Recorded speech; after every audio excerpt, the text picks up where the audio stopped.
Hi అండి. Welcome back to వర్మిరాకిల్స్ మీ శ్రావణి. జనరల్‌గా మనము వంకాయతో లెక్కలేనన్ని వెరైటీస్ అయితే చేస్తుంటాం కదా! ఏ రకంగా చేసినా కూడా కూరగాయల్లో రారాజైతే వంకాయ అనే చెప్పాలి. ఈరోజు మనం మన ఛానల్‌లో వంకాయ, పచ్చిమిర్చి కాంబినేషన్‌లో అయితే ఫ్రై చేసేసుకుందాం. సైడ్ డిష్‌గా అయినా లేదా డైరెక్ట్ అన్నంలోకైనా కూడా చాలా బావుంటుంది. అంతేకాక చాలా క్విక్‌గా చేసుకోవచ్చు. ఇంకేమాత్రం ఆలస్యం చేయకుండా ప్రాసెస్ అయితే చూసేద్దాం. ముందుగా ఈ కోసం అయితే నేను పావు కిలో వంకాయలు తీసుకొని పల్చగా, పొడవుగా కట్ చేసుకొని పక్కన పెట్టేసుకున్నాను. తర్వాత ఒక చిన్న రోల్ తీసుకొని అందులోకి 1 ఇంచు అల్లం వేసుకొని మెత్తగా మీకెంత వీలైతే అంత మెత్తగా దంచేసుకోండి. దాంతో పాటుగా ఒక 5, 6 వెల్లుల్లిపాయలను కూడా వేసేసుకుందాం పొట్టు తీయకుండా. అవి కూడా కొంచెం దంచేసుకుందాము. ఎట్టి పరిస్థితిలో కూడా మిక్సీ జార్‌లో వేయకుండా రోట్లోనే దంచేసుకోవాలి. అప్పుడే మనకు టేస్ట్ అనేది చాలా బావుంటుంది. ఇలా వెల్లుల్లిపాయలు కూడా కొంచెము మెత్తగా దంచేసుకున్న తర్వాత ఇందులోకి ఒక 10-15 దాకా మిరియాలను కూడా యాడ్ చేసుకుందాం. మిరియాలనేవి కొంచెం ఇన్‌ఫ్లమేటర్‌ని తగ్గిస్తాయి. దాంతో పాటుగా ఇప్పుడు ఉన్న జలుబులు అవి ఉన్నాయి కదా చాలామందికి. అలాంటి జలుబులు కూడా కొంచెం రాకుండా తగ్గిస్తాయన్నమాట. సో, ఇప్పుడు ఇవి దంచేసుకున్నాక ఒక స్పూన్ జీలకర్ర కూడా ఇందులోకే యాడ్ చేసేస్తాను. డైజెషన్‌కైతే జీలకర్ర అనేది చాలా ఉపయోగపడుతుంది. తర్వాత ఇందులోకి 3, 4 పచ్చిమిరపకాయల్ని చిన్న చిన్న ముక్కలుగా కట్ చేసుకొని, అవి కూడా వేసుకొని మెత్తగా దంచేసుకుందాం. మీకెంత వీలైతే అంత మెత్తగా దంచేసుకోండి. ఇంకొంచెం కారం స్పైసీగా తినాలనుకున్న వాళ్ళు ఇంకొక మిర్చినైతే ఎక్కువగా యాడ్ చేసేసుకోండి. ఇప్పుడు మీకెంత వీలైతే అంత మెత్తగా దీన్నైతే దంచేసేసుకోవాలి.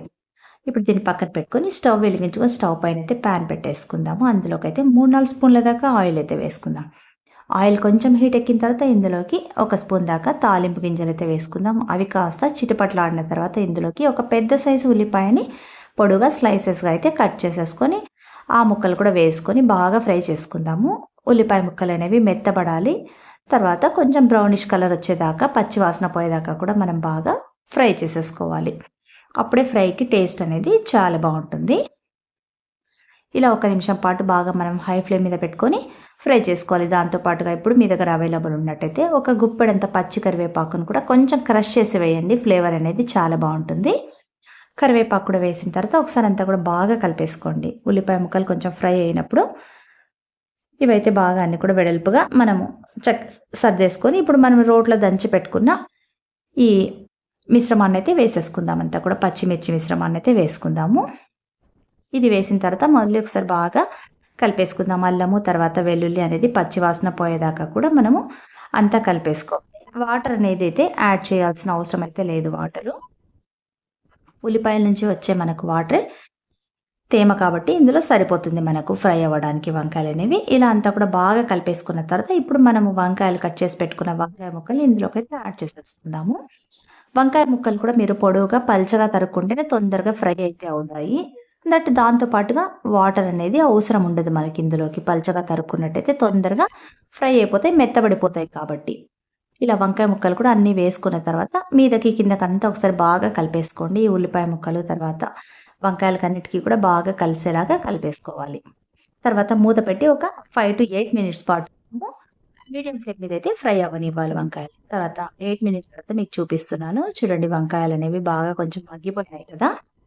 ఇప్పుడు మళ్ళీ ఒకసారి మీదకి కిందకంతా కూడా కలుపుకుందాం. ఎక్కడైనా అడుగు పట్టేసిందేమో చెక్ చేసుకుందాము. అంతా కూడా ఒకసారి బాగా కలిపేసుకున్న తర్వాత ఇప్పుడు ఇందులోకైతే రుచికి సరిపడా కాస్తయితే సాల్ట్ యాడ్ చేసేసుకుందాం. అలాగే పావు టీ స్పూన్ అంత పసుపు,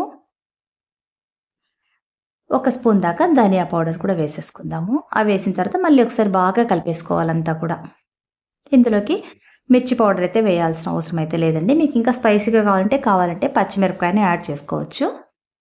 రెడ్ చిల్లీ పౌడర్ వేయడం వల్ల టేస్ట్ అనేది మళ్ళీ మారిపోతుంది.